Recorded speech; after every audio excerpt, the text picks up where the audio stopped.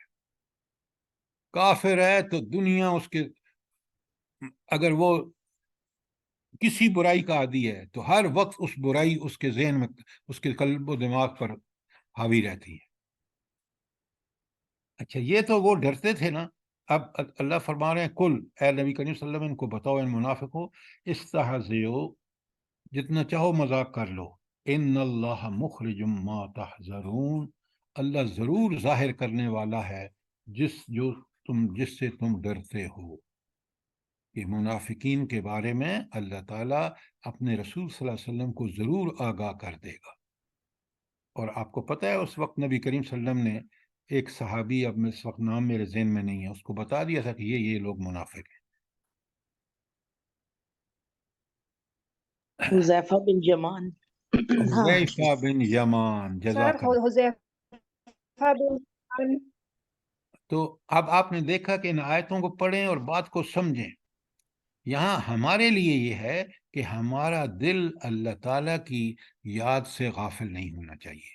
اب یاد کا لفظ آپ بالکل آسان سے سمجھیں. یاد کا مطلب کیا ہے؟ توکل اس پہ، محبت اس کی، ڈر اس کا، خوف اس کا، قیامت کے دن اس کی پیشی کا، اس کے سامنے پیشی کا ڈر، تاکہ میں دنیا میں کوئی برائی نہ کروں. اور اس کے احسانات اتنے کہ اگر مجھے تھوڑی سی تکلیف آ جاتی ہے آزمائش کے لیے تو میں اگر بلبلا اٹھتا ہوں، میں صبر نہیں کرتا، تو پھر مجھے اپنے ایمان کا جائزہ لینا چاہیے. اچھا اب کوئی سوال آیت 64 تک؟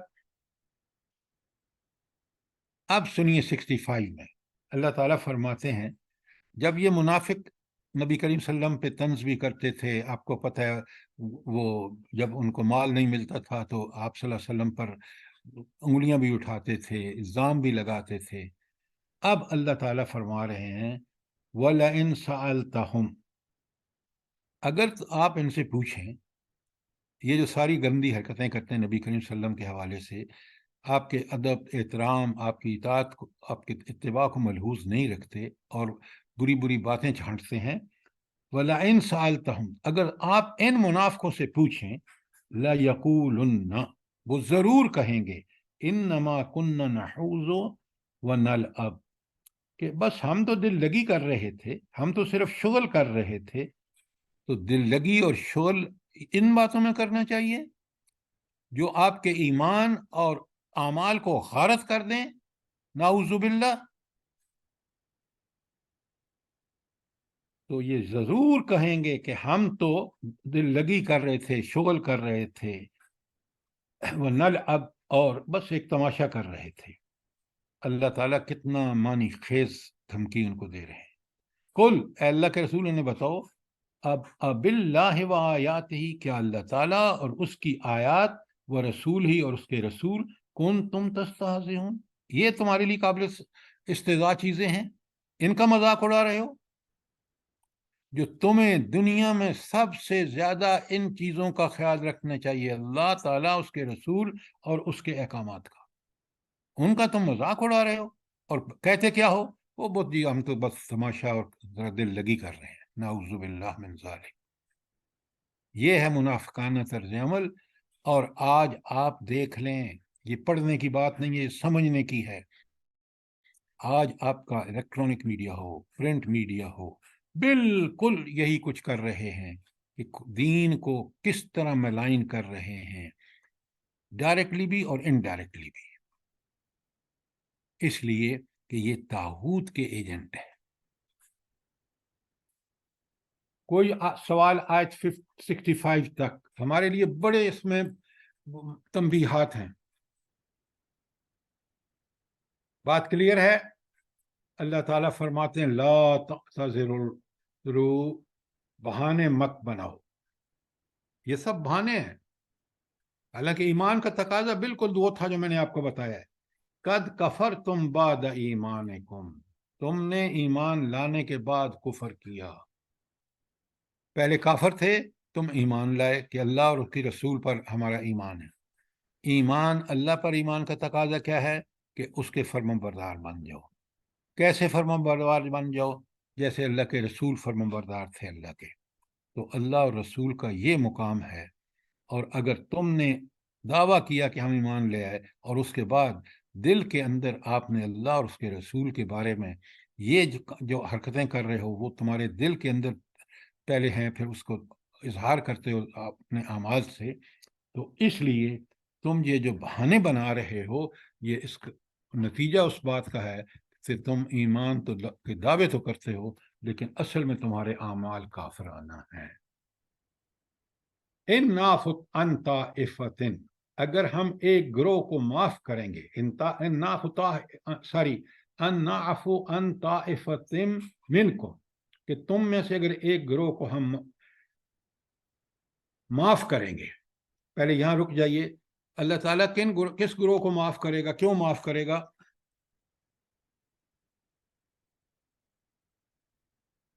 جلدی بتائیں نا. سر ہو سکتا ہے ان میں سے کچھ لوگ واقعی صرف مذاق کی وجہ سے کرتے ہوں. نہیں سر، جو سچی توبہ کر لے گا. یہ بات ٹھیک ہے، اس نے سچی توبہ کی اور آئندہ اس حرکت پر نادم ہو کے اللہ سے معافیاں مانگی اور باقی زندگی میں اس نے بالکل مومن والا رویہ اختیار کیا.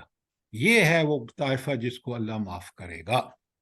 اسی کا یہاں ذکر ہے کہ اللہ تعالیٰ فرما رہے ہیں کہ ان نعفو عن طائفۃ منکم، اللہ تعالیٰ تم میں سے ایک گروہ کو معاف فرمائے گا، وہ جس نے سچی توبہ کر کے اپنی زندگی کی اصلاح کر لی.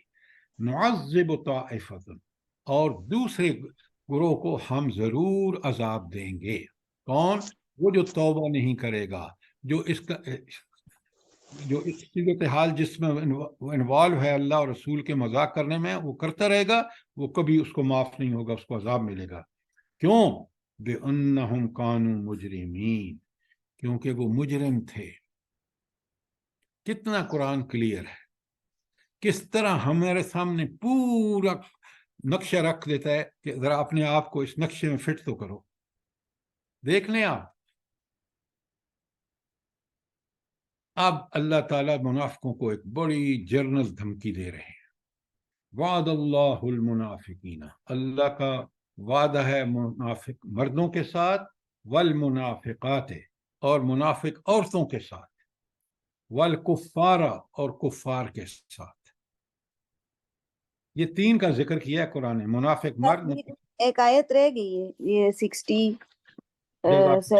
جزاک اللہ جزاک اللہ. میں پڑھتا ہوں اس کو. 67 آپ کہہ رہے ہیں جی. المنافقون والمنافقات بعضهم من بعض، یہ منافق مرد اور منافق عورتیں جو ہیں یہ ایک دوسرے کے ساتھی ہیں. کیا مطلب ہے اس کا؟ جلدی بتائیں. سر منافقت میں ایک دوسرے کے ساتھ جو دوڑ دھوپ ہوتی ہے اس میں ایک دوسرے کے ساتھ ہی وہ کرتے ہیں. یہ جو آپ نے کبھی دیکھا ہے کہ آپ کے وہ جو خواتین بیٹھی ہوتی ہیں وہ اینکر، اور وہ مردوں کے ساتھ جس طرح بات چیت کر رہی ہوتی ہیں، جس طرح شرم و حیا کی وہاں کوئی رمق نظر نہیں آتی، تو آپ کو منافق مرد اور منافق بعضهم من بعض کا وہ منظر وہاں نظر آتا ہے. یہ جو بے پردہ عورتیں کھل کھلکا کے باتیں کرتی ہیں مردوں سے، غیر مردوں سے، یہ ہے المنافقون بعضهم من بعض. یہ جو مل کے اللہ کے احکامات کی خلاف ورزی کرتے ہیں، مکس گیدرنگ ہوں، ڈانسز ہوں،